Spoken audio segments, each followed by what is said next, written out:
This is the story about Ignite FTK, my sneak peek experience, and a whole lot more. Don't beg 30% of you that have not smashed the ever-living crap out of that subscribe button. Smash it so you guys don't miss out on more awesome content. We have come and gone out of Cyberstorm access. We had a mini little tournament for fun at our sneak peek so that you could, mess around, have some fun with the new cards and so forth. And, I ran into something that I didn't think I would see. So you guys, longtime viewers of the channel, know that I've been on a massive runic kick for some time. Don't really get a lot of chance to adapt and test out other builds and things like that. It's just built it, went back to my deck box 2 weeks later. I was like, all right, cool, we're going to go play runic today, so see what we can do. For the most part, I think I played against B Trooper round 1. We got the chance to see, what happens when your opponent opens up instant fusion, turn 1 of the game to make the level 5. I was like, well, I guess, like, this is kind of cool, I suppose. We also had, what was it, round 2? I don't remember. Round 3 is where I get FTKed. Now, if you understand the fundamentals of the game of Yu-Gi-Oh! Here, the dice roll is a very intricate part. Or, open up a hand trap, right? Like, you can go second all day long and not really care. Well, if you see the hand trap in this match, it's going to be good. So what is Ignite FTK? So Ignite FTK is effectively a concept where you use the bamboo sword engine with the golden bamboo burning sword to skip your opponent's main phase 1. Well, with Trap Track, you can actually blow up one of your monsters, go search for Thunder of Ruler, and then your opponent, because of the way that the game works, you go battle phase. Well, there's no battle phase, so you can't go into main phase 2. Fundamentally, that's how the rules work. So if you can't see main phase 2, I get an entire turn skip. Oh yeah, I can play my standby phase and my draw phase, but what am I supposed to do? And since the version of Runic I'm playing doesn't actually play like Ash or things like that, I can't actually stop this, especially if they go second. I mean, all it is it's just how many warrior monsters can you open up in your opening hand, and you're looking at these cards and you're like, oh my gosh, like all of these warrior extenders, it's so good. Yeah, I got anally destroyed. It was very interesting. My last round that I played was against a math mech, and I literally got ragdolled. Having your opponent Ash, your Hugin, a terrible feeling. Terrible. Want to watch him do it again? Game 2? Yep. That was my experience. It was very, very, very beautiful. Seeing Ignite FTK actually work, or Ignite Turn Skip actually work, was very beautiful. So that was like my first Cyberstorm Access experience. Trap Track is an incredibly busted card. Like, actually seeing that card see play in the interaction that it did, it made me chuckle. I'm not even like physically mad. I just want to tell everybody the story of, like, this deck actually works. Like, the legend of the deck is here. Now, there's always what else is kind of happening with Cyberstorm Access? Well, I mean, you have the entire super heavy samurai community. I didn't actually realize that this deck had literally this super following around it. Like, the amount of people that actually love super heavy samurai. Now, I mean, you've also got to factor in for the other group of people out here that just enjoy the ability to play large monster decks. Like, Monster Mash as a concept years ago with Gallus the Star Beast was one of the decks that I enjoyed most. It was such a cool concept that you could play, Magical Merchant, Mill, all the way down to one of your 2 spell cards, whether it be Monster Reborn or, the Pot of Avarice, to get recyclability going here so you can, get your free chicken tendies. Well, we're kind of back to that again now. But instead of, going down the milling concept, it's, you have universal pendulum scales in the form of the super heavy samurai monsters that all of these different types of decks will be able to play. And that is actually really, really cool. Now, to see how degenerate that this will be, later on in the deck's life, I think is to be seen. All right, I think we are sitting on something potentially busted here. Don't get me wrong, but that's neither here nor there. All right, like you do have to appreciate the fact that the former monster concept of actually, I mean, it's never really left, but it's just we have a viable engine now that we can play with this and actually have it work out.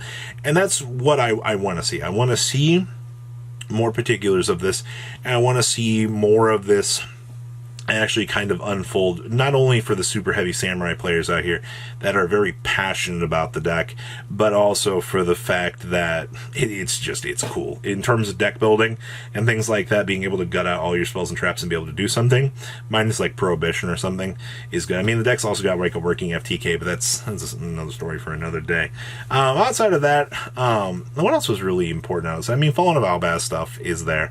I've got multiple people yelling in different directions going, this is good, you know, I want to play this. Oh, Time Tearing Morganite. Oh my gosh.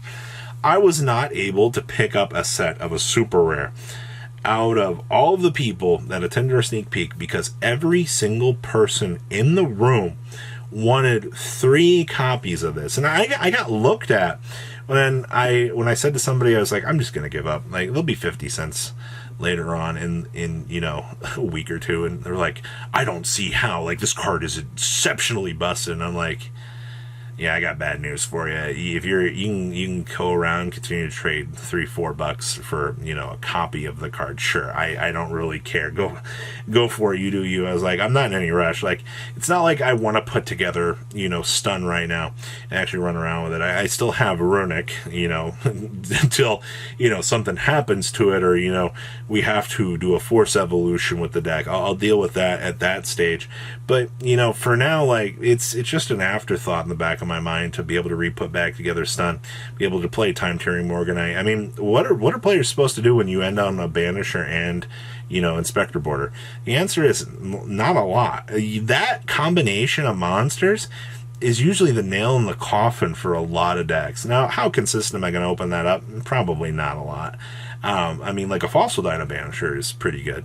I'll tell you that. And they're just going to attack over the Fossil Dino and then continue to play their day. But it's neither here nor there. I mean, also having Thunder King set up next to it is kind of workable as well. But we'll see how that goes.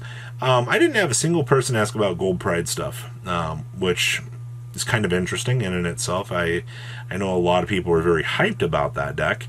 But to see that not really anybody gave 2 craps about it at the event was really good. I think we saw Firewall Singularity Dragon be the Starlight that was pulled.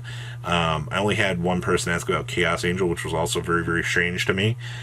But Chaos Angel, I mean, I think is the best card in the set. It opens up so many doors, but to be fair, I mean, when you have a lot more budget players and stuff looking around, looking at, you know, Time Tearing Morganite, I understand.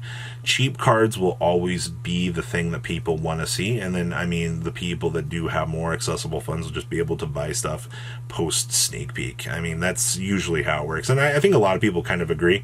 You know, if you have people walking around going, hey, you know, do you have this common? I mean, that's kind of like the thing. Like, if you're going to a sneak peek event and you need like one common, you're bound to walk around to every single person in that room trying to ask. I mean, like, Trap Track was also asked about. I had a few people ask about Super Heavy Samurai commons, which, I mean, once again, they're commons. Like, once you pull your playset out of your stuff, or, you know, you grab whatever you need to, you're like, I don't really care about the rest of this. This is just essential bulk. You know, help out your localized community. Let people complete their decks. You know, I had, I think, one person ask about Purely stuff, but that was neither here nor there. Actually, I asked about Purely stuff most, just to be able to finish a set of stuff, and the most people were just like, yeah, sure, take it for free, I don't care. Like, and I think that's actually very, very good. So overall, sneak peek weekend, first experience with the set, overall, pretty positive. I think that you're going to see a lot of metagame changes here. The Super Heavy Samurai stuff is incredibly interesting to see actually work out. I think a lot of people are going to be very shocked once they actually sit down and play the set. If you have not had the chance to play it just yet, a lot of people are going to genuinely be shocked at how things have changed. And I think that seeing that change is a good thing. I think a lot of people are going to be shocked Pikachu faced, but you know what? That's neither here nor there at the end of the day. So we'll have to wait and see. But how was your Cyberstorm Access experience? Mine was getting FTK'd and pulling absolute dog butt out of my out of my stuff, but that's okay. You guys have a good rest of your day, all right? Patrons, thank you.